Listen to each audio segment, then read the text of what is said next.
Բարև ձեզ հարգելի հեռուստադիտողներ, Գալայի եթերում կարևորի մասին է տաղավարում այսօր մեր հյուրն է Փաստաբանների պալատի անդամ փաստաբան Երվանդ Վարոսյանը։ Բարև ձեզ, պարոն Վարոսյան, շնորհակալ եմ մեր հրավերը ընդունելու համար։ Իրավական խնդիրներին դեռ կանդրադառնանք, խոսենք նախ ներքաղաքական իրավիճակի մասին, ցանկացած երկրում, նորմալ երկրում, չգիտեմ, ժողովրդավարական երկրում, որտեղ տեղ ունենա նման բան, երբ անդառնալի կորուստներ ունենք հետպատերազմական շրջանում եւ նայենք ինչ դիսկուրս է քաղաքական, հասարակական օրակարգում, թվում է շատ տարօրինակ է ու անհամաչափ այն ամենին, ինչ տեղի է ունենում։ Ինչու չկա ապագայի մասին խոսակցություն, ինչու այդ դիսկուրսում բացակայում է, թե որն է լինելու մեր ազգային ռազմավարությունը, ինչ ենք անելու, ինչու չկա այն դիսկուրսը, թե ոնց կարողանանք անել այնպես, որ թշնամին հերթական պատառը չխլի մեր երկրից։ Դուք ասացիք ժողովրդավարական պետություններում ոչ մի կապ չունի ժողովրդավարական են թե չէ։ Եթե նման բան տեղի ունենար ցանկացած պետությունում, որը որպես այդպեսին ձևավորված է, անկախ նրանից ինքը ժողովրդավարական է թե ոչ, այո։ Իհարկե հետևանքները չէին լինի այնպեսին, ինչպիսին են Հայաստանում։ Իսկ դիսկուսը բացակայում է նրա համար, որովհետև ցավոք սրտի մենք սպառողը չունենք այդ դիսկուսի։ Ոչ ոքի դա չի հետաքրքրում, եթե մենք խոսում ենք հասարակության լայն, այսպես ինչպես ասում են, խավերի մասին։ Իրենց դա չի հետաքրքրում ու ես դեռ չեմ էլ հասկացել, թե այդ լայն խավերին առհասարակ ինչ է հետաքրքրում։ Մենք այս առումով լուրջ խնդրեմ ունենք, քանի որ ի վերջո մեր ժողովուրդը դեռ չի հասկացել իր լավ ապրելու համար, թեկուզ այդ գաղափարները վեհ բան բոլորը մի կողմ դնենք։ Իր անվտանգ ու բարեկեցիկ ապրելու համար ինչ է առհասարակ անհրաժեշտ։ Դրա համար պիտի լինի պետություն։ Պետություն լինելու համար էլ պիտի լինեն գաղափարներ, գաղափարների պայքար, գաղափարները կրող անձինք, որոնք ունակ են նաև կառավարել, պիտի հայտնվեն այն օղակներում, որտեղ պիտի հայտնվեն։ Մենք սա չունեինք նախկինում, վերջին 3 տարում դրա նշույլները առհասարակ թաղվեցին, որովհետև ուզենք չուզենք դիսկուսը հրապարակ բերողը միշտ իշխանությունն է, իսկ մեր իշխանությունը 3 տարի է պսևդո հեքիաթներ է հрамցնում հասարակությանը, ինչ-որ նախկինների, ներկաների պայքարով հələ 3 տարի տենց պահում են, ինչ-որ թալանից են խոսում, հասկանում եք, իրենք արդեն 3 տարի է ուղիղ մեկ անձից գնումներով են ամբողջ պետական գնումները իրականացնում մի օրվա ստեղծված ՍՊԸ-ներով եւ այլն, բայց խոսում են թալանից։ Ինչու, որովհետեւ հասարակությունը այն մակարդակի է, որ դա հեշտությամբ սպառում է։ Հիմա արդարացնում է նաեւ։ Դե հա, համեմատում է, ասում է, բա որ իրանք էին անում, բա մի քիչ էլ Խորենացին 5-րդ դարում դիագնոզը դրել է մեր հանրության տգիտությունն է։ Իսկ տգիտությունը վերացնելու ուղղությամբ մենք այդպես էլ ոչինչ չարեցինք ու չենք անում։ Քանի դեռ վիճակը այսպիսին է, այդ առաջարկողների առաջարկն է լինելու է այս մակարդակի։ Հիմա ինչ անել, վերջը որ այս հասարակությունը այս վիճակին է։ Ցավոք սրտի նման իրավիճակում գտնվող հասարակությունների վրա հույս դնել չի լինում։ Մինչև հասարակությունը հասունանա այն աստիճանի, որ սկսի այս իմ ասածները գիտակցել, ինքը պիտի ունենա գոնե կարող ղեկավար, որը որոշակի գաղափարներ կրում է, որը որպես ղեկավար նախ ուժեղ է, ունակ է, հասարակությանը կրթվել։ Հիմա կլինի այդ ղեկավարը, այս հասարակությունը գուցե մի որոշ ժամանակ ապագա կունենա, այդ ղեկավարն էլ եթե փորձի կրթել, առհասարակ ամեն ինչ լավ կլինի։ Եթե չէ, հույսը պիտի մնա այս իրավիճակը, ապա դա նշանակում է, որ այս մակարդակի վրա գտնվող հասարակությունը պետական միավոր ունենալու ոչ բարոյական իրավունք ունի, ոչ առարկայական եւ չի ունենալու, ցավոք սրտի։ Երկիրը պատրաստվում է արտահերթ ընտրությունների, չնայած խոսեցինք հասարակության մի շերտի մասին, այսպես այնուամենայնիվ չընդհանրացնենք, կան իհարկե առողջ ուժեր ու առողջ մտածող հատվածներ այնուամենայնիվ այդ հատվածը կկարողանա արդյոք անել այնպես, որ քարոզարշավին գոնե թե եթե ընդունենք, որ առաջիկա ընտրություններ են, քարոզարշավին այդ թեզերը առհասարակ դուրս մղվեն նախկին ներկա, որովհետև ատելության մթնոլորտը երկուստեք գեներացվում է, եւ իշխանությունը եւ ընդդիմությունը, այսինքն այս փոխադարձ բանավեճը մենք լսելու ենք ու դրա արանքում կորելու է ամենակարևորի մասին խոսակցությունը։ Ամեն շանսը հետևյալն է, շանսը գտնվում է գործող իշխանության ընդդիմադիրների դաշտում, ընդ որում բոլոր տեսակի ընդդիմադիրների։ Եթե կարողանա հակառակ կողմը կոնսոլիդացվել, չեմ ասում միավորվել, բայց կոնսոլիդացվել նրա շուրջ, որ պիտի լինի իրոք գաղափարական պայքար, պետք է հասարակությանը հստակ ծրագրեր, հստակ ելքեր, հստակ դեմքեր առաջարկել, թեկուզ տարբեր, պալիտրայի տարբեր նրբերանգներով։ Դա հնարավորություն կտա մեր հասարակությանը մի բան մոռանալ Նիկոլ Փաշինյանի գոյությունը առհասարակ ու հասկանալ, որ չէ, այստեղ ընտրելու բան կա, կարելի է ընտրել։ Եթե մենք գնալու ենք կրկին այդ մերժիր գաղափարով, այդպես մերժիր Նիկոլին ու վերջ, դա խաղալու է Նիկոլ Փաշինյանի օգտին, որովհետև իրանից լավ մերժող չկա, իրանից լավ ստող չկա, իրանից լավ մանիպուլացնող չկա ու չի լինելու։ Շատ կարևոր է, որպեսզի ի վերջո մեր ժողովրդին, այսպես առաջ ընտրության գնացողները, նաև չվախենան գնահատական տալ Նիկոլ Փաշինյանից առաջ տեղի ունեցածին, որովհետև ակնհայտ է, որ հասարակության առնվազն գերակշիռ մասը Փաշինյանին չի ընդունում, բնազդաբար հասկանում է, որ այս մարդը կործանելու է ամեն ինչ մինչև վերջ, արդեն հասկանում է, որ ինչ հնարավոր էր արդեն կործանեց, դեռ հարց է մենք որպես ինչ հիմա գոյություն ունենք, հասարակության այդ մեծամասնությունը հասկանում է, որ ինքը դեռ ոչինչ չգիտի ինչ է տեղի ունեցել, իրենից թաքցնում են ամեն ինչ, վերջի 3 տարում ինչ է եղել, ինքը չգիտի։ Ինչ է տեղի ունեցել պատերազմում, ինքը չգիտի։ Ինչի եղավ այդ պատերազմը, ինքը չգիտի, ինչքան կորուստներ մենք ունեցանք, ինքը չգիտի, կորցնելով մեր հայրենիքի այն տարածքները, որոնք մենք կորցրեցինք, մենք ինչ կորցրեցինք, ոչ միայն բարոյական առումով, ոչ միայն տարածքի, այլ նաև տնտեսական առումով, այդ ամեն ինչը մեր հասարակությունը չգիտի, բայց գնում է հիմա ընտրության։ Եթե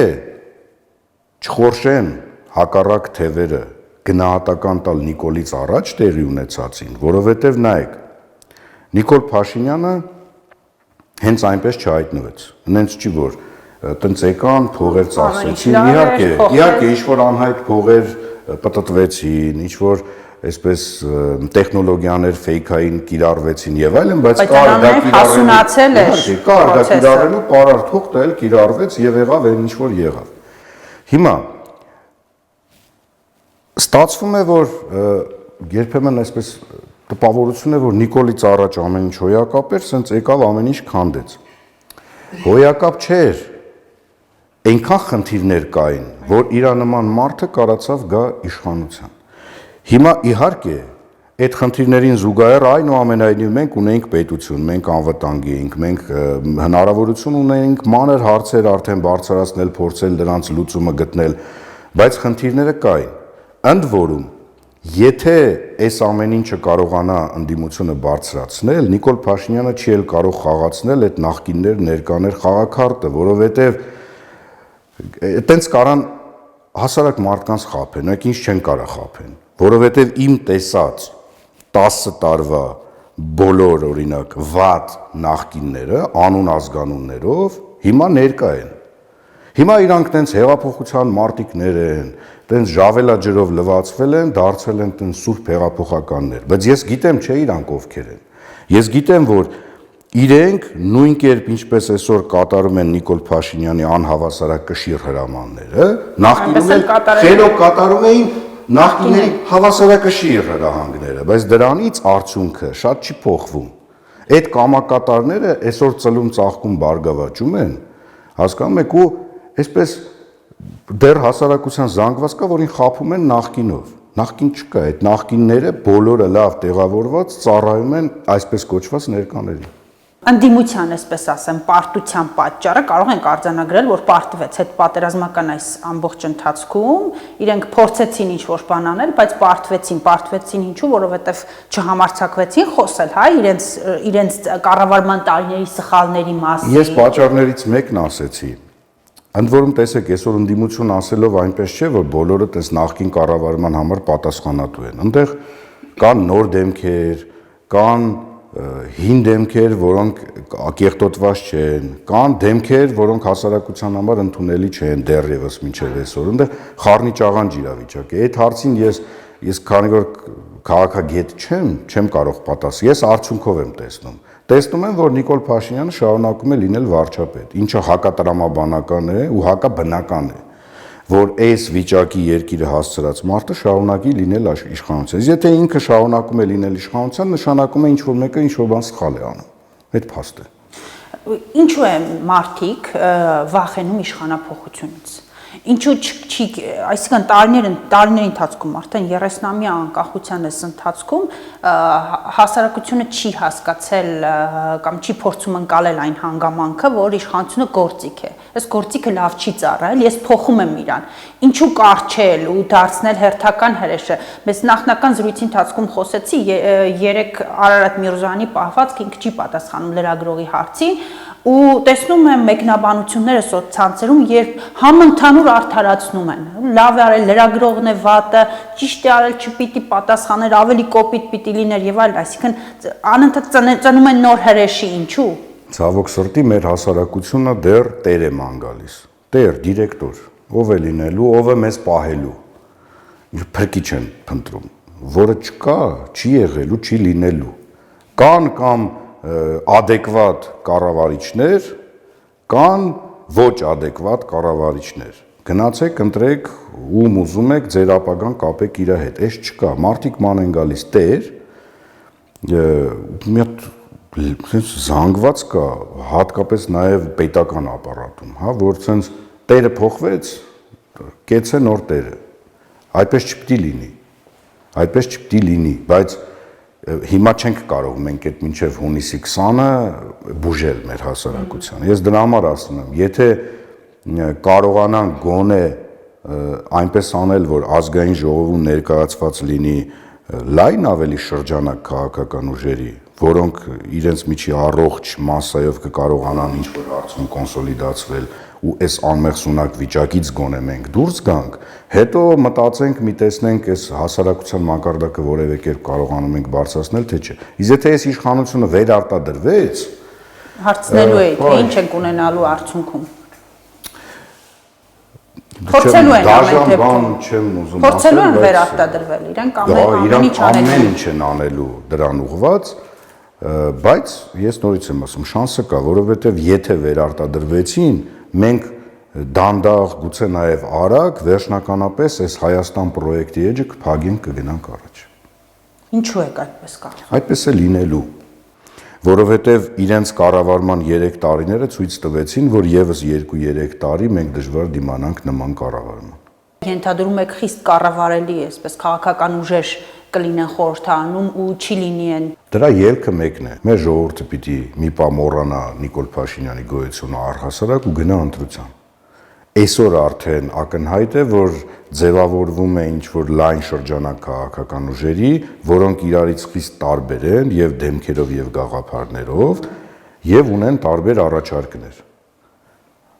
Այ մարդ հասկացանք, ինչ-որ մեկին սիրում եք, ինչ-որ մեկին չեք սիրում, ինչ-որ մեկը ձեզ խաբել է, մի պա մոռացեք այս մարդուն, որը բերեց հասցրեց այսօրվա մեզ բոլորիս։ Գնացեք այն մյուսների մեջ ընտրություն կատարեք։ Շատ են, նենց չի որ չկան։ Ու առաջիկա մի ամսում ասեմ ձեզ, իրանք ավելի են շատանալու, ավելի են այսպես կենտրոնանալու տարբեր, բնական process է քաղաքական, ավելի են կենտրոնանալու հանգույցներում իրենց ու ներկայանալու են հասարակության, գնացեք ընտրեք։ Այստեղ երկրորդական, երրորդական հարցը ընտրական օրենսգրքով, նորով, հնով, այն ամեն ինչ հիմա տեղի ունենում համամասնական, մեծամասնական այդ հարցերն են, չէ, ակտիվ քննարկում են քաղաքական ուժերը, ոնց է հարմար։ Բացարձակ ոչ մի կապ չունի։ Դա կեղծ դիսկուս է։ Կեղծ դիսկուս է։ Կարող ենք անգամ նախկին տարիներ առաջվա ընտրական օրենսգրքով գնալ ընտրության, ամեն ինչ կախված է իշխանության կամքից։ Ում ձեռը լծակներն է, նա էլ կարող է ապահովել կամ արդար ընտրություն կամ ոչ արդար ընտրություն։ Այն որ այս իշխանությունը դա չի ապահովելու, դա փաստ է, բայց միևնույն ժամանակ, որ կարող է եւ չապահովելով ինքը տապալվել, դա էլ է փաստ, բայց դրա համար խելոք աշխատել է պետք, հատկապես մյուս թևում։ Այնուամենայնիվ ճիշտ է կանխատեսում անել այսպես անշնորհակալ գործ է, բայց արտարտ ընտրությունները կհանգուցալուծեն ճիշտ ժամանակներ արտարտ ընտրությունների թե ոչ, որին համաձայնվեցին կարծես բոլոր քաղաքական ուժերը, այնուամենայնիվ կհանգուցալուծվի ինչ-որ բան, այս ցնցումները կդադարեն, թե կախված է ելքից, թե ինչ ելք կունենանք։ Այո, ելքից է կախված, կարող է ցնցումները ավելի ուժեղանան։ Ժամանակը չէր, եթե այլ ելք չկար, գուցե եւ ճիշտը դա էր, բայց միակ բացասական էլեմենտը այս ամեն ինչի այն է, որ Նիկոլ Փաշինյանի օրոք պիտի տեղի ունենան այդ ընտրությունները, ինչը բացառում է այն, որ հասարակությունը տեղեկացված կգնա ընտրության։ Ինքը տեղեկացված չի ինչ է կատարվել, ինքը չիմանալով գնալու է ընտրության։ Խոսենք գլխավոր շտաբի մասին, գլխավոր շտաբի շուրջ տեղ ունեցող զարգացումների մասին, վարչական դատարանը թեև ուներ որոշում, բայց այնուամենայնիվ համառորեն իրավունքի ուժով Արտակ Դավթյանին Փաշինյանը ներկայացրեց գլխավոր շտաբում, ինչու է նրա համար կարևոր հանգուցալուծել գլխավոր շտաբի խնդիրը, նոր գնալ ընտրության, կարող էր, չէ՞, հա, հրաժարվում եմ, գնում ենք արտահայտ, ընդառաջ գնալ այսպես գեներալիտետին ու ասել լավ գնում ենք արտարտ, սա ավելի բարոյական, ավելի ճիշտ չէր լինի, քան ամեն գնով փորձել լուծել գլխավոր շտաբի խնդիրը նոր գնալ արտարտի։ Բարոյականի եւ ճիշտի դաշտում քննարկել Նիկոլ Փաշինյանի գործողությունները կատարելապես սխալ է։ Այդ մարդը գործում է մի սկզբունքով. ես վերցրեցի իշխանությունը, ես չպետք է հանձնեմ իշխանությունը,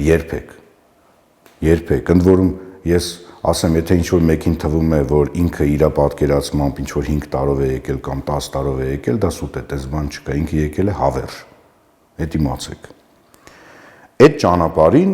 ինքը լուծում է հետևյալ հարցերը, ինքը պիտի վերահսկի բոլոր օղակները անխտիր, ընդ որում գլխավոր շտաբը այս ցուցակում միակը չէ, հիմա էլ զբաղվում են նաև դատարաններով, ինքը պիտի վերահսկի ամեն ինչ, որպեսզի կարողանա պահպանել իշխանությունը։ Ինքը սա հասկանում է, ինքը այս ուղղությամբ էլ գնում է։ Ընդ որում, եթե իրեն հաջողվեց այս օղակները վերցնել, հաջորդ քայլով պիտի լինի քաղաքական համակարգը, հաջորդ քայլով պիտի լինեն զանգվածային լրատվության միջոցները եւ հաջորդ քայլով պիտի լինի հասարակության այն զանգվածը, որ ինչ որ բանի մասին չի վախենում խոսալ։ Էսա ճանապարհը, սա Նիկոլ Փաշինյանը չի հնարել։ Սա այն ճանապարհն է, երբ որ ինչ-որ մեկը ուզում է իշխանություն ուզուրպացնել ու հավերժացնել, ուրիշ ճանապարհ չկա, սա է, բայց այս ճանապարհը մեզ տանելու է անդունդ, որից մենք երբեք այլևս չենք վերադառնա։ Նրա պաշտպանները կհակադարձեն, կասեն ինքը ասում է ինձ գնդակահարեք, դուք եք որոշում, դուք դատեք։ Դուք չէ, նա ասում է իմ ժողովուրդը։ Այո։ Իր պատկերացմամբ ժողովուրդը Նիկոլ Փաշինյանն է։ Այդ երբեք չմոռանանք, երբ որ մարդկանց թվում է որ ժողովուրդ ասելով ինքը իրենց նկատի ունի, իրենք սխալվում են։ Նիկոլ Փաշինյանի համար ժողովուրդը ինքն է եւ վերջ։ Գլխավոր շտաբում տեղի ունեցածի մասին խոսեք, վարչական դատարանի որոշման մասին եւ անկախ այդ ամենից Նիկոլ Փաշինյանի Դավթյանին նշանակելու որոշումը իրավունքի ուժով ստեղծել։ Ակնհայտ ապօրինություն, որին ես չգիտեմ, մենք երբևէ ականատես չենք եղել։ Երբևէ դες բան չի եղել, որ լինի դատական ակտ եւ դատական ակտի վրա գործադիր իշխանությունը թքի եւ Facebook-յան հրովարտակով հայտարարի, որ չէ, այնուամենայնիվ այսպես է։ Ինձ համար անհասկանալի է պարզ ասեմ նաեւ գլխավոր շտաբի դիրքորոշումը, էլի, ասեն գլխավոր շտաբը հաստատ այն մարմինը չի, որ պիտի ուղակի հայտարարություններ անի։ Ստեղել Երևում է, որ մենք ձևավորված պետական համակարգ ու պետական մտածողություն կրող մարդիկ կտեղել չունենք։ Այ մարդ, եթե դուք իրոք տեսակ, այն ինչ որ տեսնում ենք մենք բոլորս, հա, որ այս մարդը խնդիրներ ունի։ Այս մարդը վարի է տալի ամեն ինչ։ Լավ տեսակ ու ինչ եք անում։ Ասենք ոչինչ, ասենք ես էլ եմ խոսում, հա, առանց ոչ մի իշխանական լծակի, դուք էլ Պարոն Վարդան, գուցե այդ հաշվարկը կա, որ դա կարող է ավելի վատ լինել, ավելի այդ հերթական ցնցմանը կպատրաստ է երկինը։ Պետք է ուսումնասիրել այդ պայմաններում այլ պետությունների օրինակներ։ Եթե պետությունը գտնվում է պերմանենտ տուրբուլենտ վիճակում, պիտի լինի ելք, այդ ելքը ցանկացած կարող է լինել։ Պետք է այդ հարցը փակել, անցնել առաջ։ Ինչի մասին է խոսքը։ Հիմա մենք բոլորս sense խոսենք, դժգոհ ենք, իրար նայենք, ասենք սենցա, բայց տեսնենք ոնց մեր հայրենիքը վարի գնում։ Այն որ ես ասում եմ պետությունը քանդվում է, չի կարա գլխավոր շտաբը միաժամանակ 3 ղեկավար ունենա։ Դա կոչվում է պետության կազմաքանդում։ Ու երբ որ այսօր մարդիկ չեն կարողանում փող աշխատել, որպեսզի իրենց ընտանիքը պահել, դա հենց այնպես չի։ Դա հենց պետության կազմաքանդման ուղիղ հետևանքն է։ Ուղղակի մեր ժողովրդին թվում է, որ պետությունը այդ հերո ինչ որ Ավստրալիայում գտնվող մի հատ տենց կառույց է, որը դե կփլվի, չի փլվի, ուրիշ դա իրանք չեն հասկանում, որ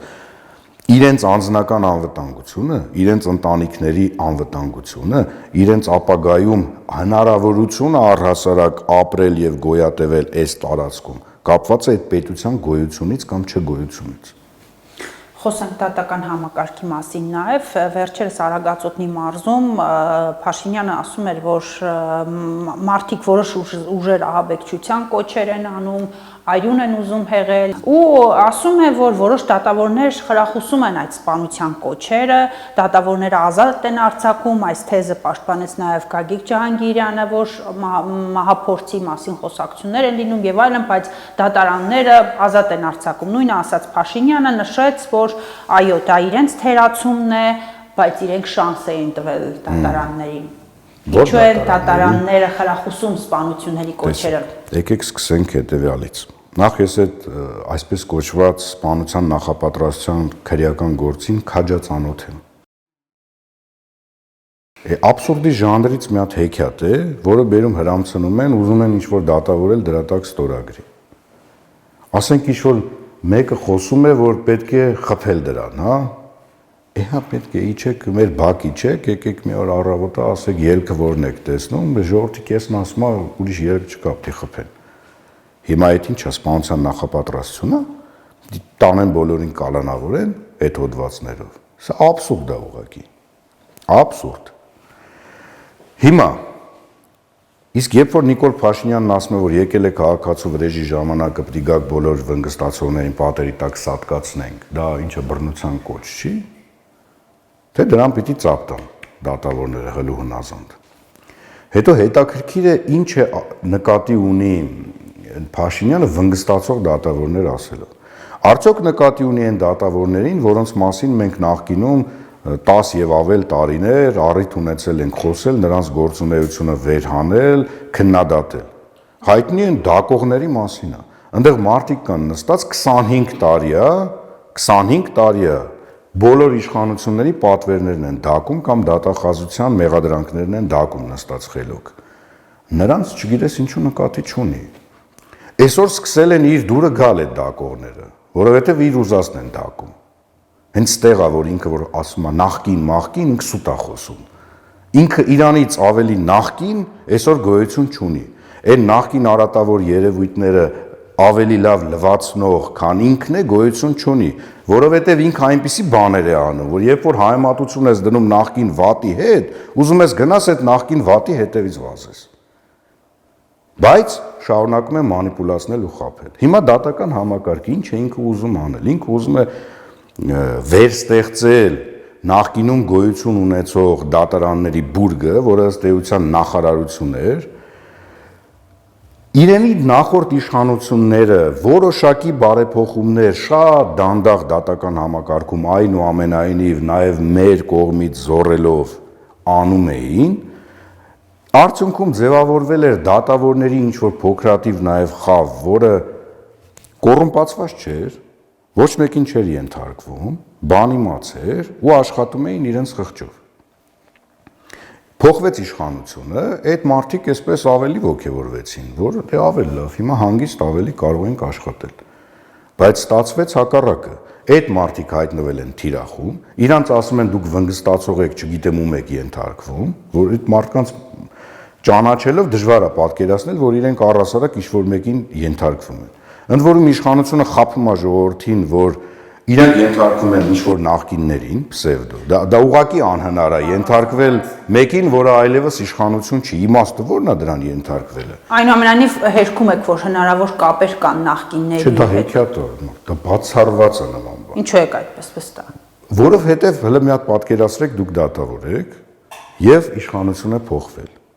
Դուք կամ պիտի ենթարկվեք նոր իշխանությանը կամ ոչ մեկին չենթարկվեք։ Ցավոք մի այնպիսի իրականություն է, երբ նախկիններն ավելի ուժեղ են ռեսուրսներով, կապերով, այգուցե այստեղ է թաքնված խնդիրը։ Չէ, տես բան չկա։ Նախկինները, որ իրենց կապերով ու ռեսուրսներով ուժեղ լինեին, այսօր Նիկոլ Փաշինյանը իշխանություն չէր ունենա։ Այդ իսկ դրան հակառակ այն դատավորները, որոնք 25 տարի աշխատել են ու հասարակության մեջ գեներացրել են անարդարության մթնոլորտը, որը բերեց 18 թվականին պայթունի, նրանք այսօր հանգիստ ժպիտը դեմքներին շարունակում են կատարել այդ պատվերները։ Ու իրենց ոչ մեկ չի ասում, այսպես է կամ այնպես է։ Ընդ որում տեսեք, առիթներ ունեցել ենք, չէ՞, Փաշինյանից առաջ անընդհատ քննադատել, որ կան գործեր, որոնցով ցուցումներ են լինում, կարծես թե այդ ամեն ինչը, քանի որ փաստեր առարկայական չենք ունեցել, տրամաբանորեն ենք հիմնավորել, վերլուծելով այս կամ այն դատավորի գործողությունները, հիմա փաստ հայտնվեց, որ Նիկոլ Փաշինյանի օգնականը ինքն է մեղադրանքի որոշումներ գրում, ինքն է նախաքննություն իրականացնում։ Հետո ինչ է, ոչ մի բան։ Հեսա մի երկու օրից առհասարակ ոչ մեկ դրա մասին չի հիշի։ Ցենց կանցնեն կգնան, դա նորմալ է, իրենց կարելի է դա։ Սա ես չգիտեմ, սա ողբերգություն է, էլի, ես այնքան ինձ վատ եմ զգում այն առումով, որ ես միշտ եմ խնդիրները վեր հանել, միշտ եմ քննադատել բոլոր իշխանությունների ու հիմա ստացվում է, որ նաև հիշեցնենք հեռուստադիտողներին, որ Փաշինյանի գործով դատաքննության ժամանակ Փաշինյանի շահերն եք պաշտպանում։ Շատ մարդկանց շահեր ենք պաշտպանել, ով դրա անհրաժեշտությունը ունեցել է, ում հետապնդել են հատկապես նաև քաղաքական ենթատեքստերով։ Բայց հիմա իմ մոտ տպավորությունը, ես ինչի եմ, երբեմն մենք մեր ինքնատիրապետումն ենք կորցնում։ Խնդիրը նրանում է, որ ես ինձ եմ պատասխանատու համարում, ասեմ, լավ, այ մարդ կարող է, ես պետք է այն ժամանակ գոն տենց լռեի, որ այսօրին մենք չհայտնվեինք, էլի, բայց չէ, էլի, երևի պիտի շարունակենք դա քննադատել։ Բայց այս պերմանենտ ստի այս թակավորությունից պիտի մի ձև դուրս գանք, որ գնանք առաջ, որովհետև եթե մենք սրանից դուրս չեկանք, մենք գիտեք, մեր պետությունը հիմա ինքը գրեթե գոյություն չունի, որովհետև կառավարությունը պետական ղեկավարում էլ չի իրականացնում։ Իրենք օրենքներ են գրում ըստ հարմարության, իրենց անձնական, իրենց բոլոր գործողությունները ուղղված են ոչ թե ասենք տնտեսությունը վերականգնելուն, արտաքին հարաբերությունները ճիշտ դասավորելուն, օտար երկրապետու։ Իրենց բոլոր գործողություններն ուղղված են ընդդիմախոսների բերանը փակել, պետական համակարգը սարքել մեր Դուքյանը եւ շարունակել պահպանել իշխանություն։ Ես որ ասենք հիմա մտաբերենք աշխարհում նման ճանապարհով գնացած երկրների ճակատագիր, այդ ողբերգությունն է, ինչ որ մեզ սպասվում է։ Խոսենք նաև ԲԴԽ-ում սահմանադրական դատարանում տեղ ունեցածի մասին։ Այս ամեն ինչը նույն տրամաբանության շրջանակներում այն ինչ փորձեցին անել, այսինքն վերահսկելի 3 տարի է։ Բայց այն ինչ տեղ ունեցավ ԲԴԽ նախագահի դեմ օրինակ ազգային ժողովում, այդ տրամաբանության շրջանակներում էր Այո, շրջանակներում էր ու իրենք քանի որ կառավարման պետություն ղեկավարելու արվեստին եւ մեթոդներին չեն տիրապետում, իրենք տենց խուժանավարի հարցակվել էին, փեդերով, քարերով ուզում էին ծեծեին Վարդազարյանի։ Թե իրանք այդ են կարում։ Բայց ախր այդպես չի կարելի։ Չի կարելի ունենալ անձնական օգտագործման դատարան։ Այն աստիճանի, ինչ աստիճանի իրանք են ուզում դատարանը մտցնել իրենց տակ, դա չի եղել անգամ իրենցից առաջ։ Այդ ինչ որ որոշել են անել։ Այդ ԲԴԽ-ի ուրեմն հետ կապված օրինագծերը, որ պիտի իրանք որոշեն, որ դատավորը որ գործը քննի, որը չքննի։ Սա ինչ է, սա աբսուրդ է։ Դա հակասահմանադրական մոտեցում է։ Չնայած երբ որ սահմանադրությունից ենք խոսում այսօրվա Հայաստանում, դա արդեն ծիծաղելի է, որովհետև Երբ որ իրենք մի անգամ խախտել են սահմանադրությունը, տապալել են սահմանադրական կարգը սահմանադրական դատարանի հետ կապված հանրակրվետ չիրականացնելով եւ այլն, այդ արդեն ծիծաղելի է։ Չի կարելի ապրել մենակ իշխանությունով, չի կարելի։ Դա ոչինչ է, չարժի դրա համար ապրել, ոչ դա պահպանելու համար, ոչ բանակ, եկել եք իշխանության մի բան արեք։ Չնայած արդեն հասկացանք, որ անձնական անվտանգության խնդիր են լուծում։ Արդեն դա էլ կա, բայց թող վերջը գնան երկխոսեն, դա էլ ու մեր գործը չի։ Թող գնան երաշխիքներ ունենան։ Ես օրինակ ես համոզված եմ, որ Նիկոլ Փաշինյանը այս ամիսների ընթացքում իր իշխանությունը պահպանեց զորով մի բանի համար, որպեսզի հասարակություն չիմանա հանկարծ ինչ է տեղի ունեցել։ Տեսեք, մեր հասարակությանը դեռ չեն ասում, մենք քանի հազար զինվոր ունենք սպանված։ Չեն ասում։ Մենք ինչքան գերի ունենք, չգիտենք մենք։ Մենք ինչքան վիրավոր ունենք, մենք դա էլ չգիտենք։ Ինչպես եղավ, որ այսպես եղավ, մենք դա էլ չգիտենք։ Ինչպես եղավ, որ 2020 թվականի մայիսին առաջին անգամ Ադրբեջանը ռազմական պարիտետը մեր հետ խախտեց ձեռք բերելով բայրակթարները, ակնհայտ է, որ այդտեղ է խախտվել։ Մինչ դա ոչ մի պատերազմ չէր կարող սկսվել։ Ու մենք դրանից հետո 6 ամիս փոխանակ փորձենք դա կանխել, դրա հնարավոր կիրառումը, զբաղված էինք կներեք ապուշությամբ, սահմանադրական դատարան նվաճելով, ամբողջ պետական ռեսուրսը դրան էր ուղղված։ Հրայր Թովմասյանի սանիկ, չգիտեմ, իրանց կտուրում, չգիտեմ ինչ էին ման, սա ինչ է։ Այս սա է, որ իրենք չեն ուզում, որ հասարակությունը ամբողջ ծավալով հասկանա, որ այո, պատերազմի ուղիղ պատասխանատունել են իրանք, բանակցությունների տապալման ուղիղ պատասխանատունել են իրանք, արտաքին գործուն ուժերի հետ հարաբերություններ չպահպանելու պատասխանատունել են իրանք, այս զոհերի պատասխանատունել իրանք են, դրա համար են թաքցնում, թե չթաքցնելու ինչ պատճառ կա, այսքան ամիս անցել է։ Նախկիններին դնենք կողքի այս ամեն ինչի մեջ։ Նայեք, նախկինների մի բան ասեմ էլի ձեզ, Ադրբեջանը կոռումպացված պետություն է, բնականաբար նրանք չեն թալանում, թալանում են, ճիշտ է, բայց ունի չէ բանակ, որը մարտական գործողությունների բավականին մարտական պատրաստված է։ Որ այո, որքան էլ փորձել են թերագնահատել տարիներ շարունակ։ Տեսեք, ինչքան էլ մենք ունեցել ենք խնդիրներ, ինչքան էլ մեր ունեցել ենք ու ունենք կոռուպցիա, այնուամենայնիվ Ադրբեջանի զինված ուժերի համեմատ մեր զինված ուժերի պարիտետը պահպանվել է անգամ այդ պայմաններում։ 10 տարի առաջ այդ պարիտետը խախտվեր, պատերազմը սկսվեր 10 տարի առաջ, 5 տարի առաջ խախտվեր, 2 տարի հետո խախտվեր, այդ ժամանակ կսկսվեր պատերազմ։ Միակ պատճառը, որ պատերազմ չէր սանձազերծում թշնամին, դա էր, որովհետև ինքը երաշխիք չուներ, որ հաղթելու է։ Մինչև դու երաշխիք չունես, չես կարող հաղթել։ Էլ եմ ասում, այդ բոլոր թերություններով հանդերձ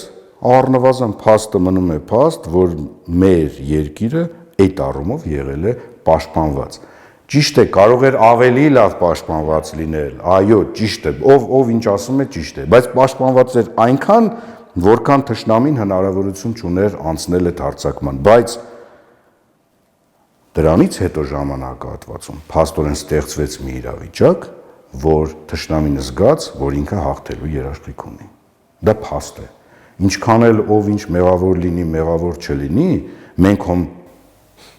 տեսեք Փաշինյանը էլի արագածոտնում էր ասում, որ իրանք ես եկել է իշխանության, իրանք արդեն ասում էին, որ հողերը հանձնելու է եկել, որովհետև գիտեին ինչպիսի բանակցային փաթեթ են։ Գիտեք, Փաշինյանը ճիշտ բառ երբևէ լսել եք, որ ասի։ Պիտի ասի, որ այդ մարդիկ էլ դրան հավատան։ Հասկանում եք։ Դու որ եկել էիր բա իշխանության, ասենք 3 օրում չիմացար, դու չտիրապետեցիր իրավիճակին քո ղեկավարվող պետության մեջ։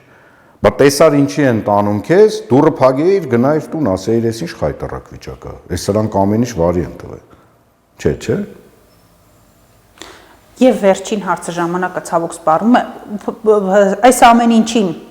Տեղ ունեցածին զուգահեռ խաղաղասիրական կոչեր են արվում, ընդ որում տարբեր շրջանակներից ու անդադար, որ պիտի փորձենք ապրել, որովհետև մենք այս տարածաշրջանում ենք ապրում, գնալու տեղ չունենք, թշնամին այնքան կընկալենք, թշնամի իրանք էլ մեզ կընկալեն, ընկալման խնդիր կա, փոխենք այդ ընկալումը, որ ինչ-որ բան փոխվի։ Ինքը բացահայտում է դրանով իր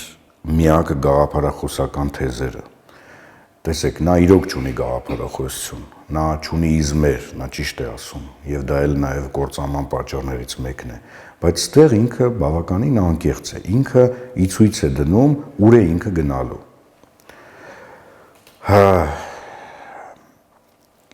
Ես դեմ չեմ, որ մենք բոլորի հետ ունենանք հարաբերություններ, դա բնական է, բայց մի բան պարզ է, մենք ունենք հարևաններ, որոնց ապագա պլանների մեջ մենք ուղղակի չենք մտնում ոչ որպես պետություն Եվ որը չեն էլ թաքցնում։ Իհարկե, ոչ որպես ֆիզիկական անձինք։ Իրենք այս տարածքը տեսնում են բացարձակապես առանց մեզ։ Սա մենք պիտի ուղղակի հաշվի առնենք։ Այո, կարող է թուրքերը բարի դեմքով վաղը հայտնվեն ստեղ տնտեսական գործունեություն ծավալեն, չգիտեմ ինչ որ եղբայրություն լինի այդպես, հա։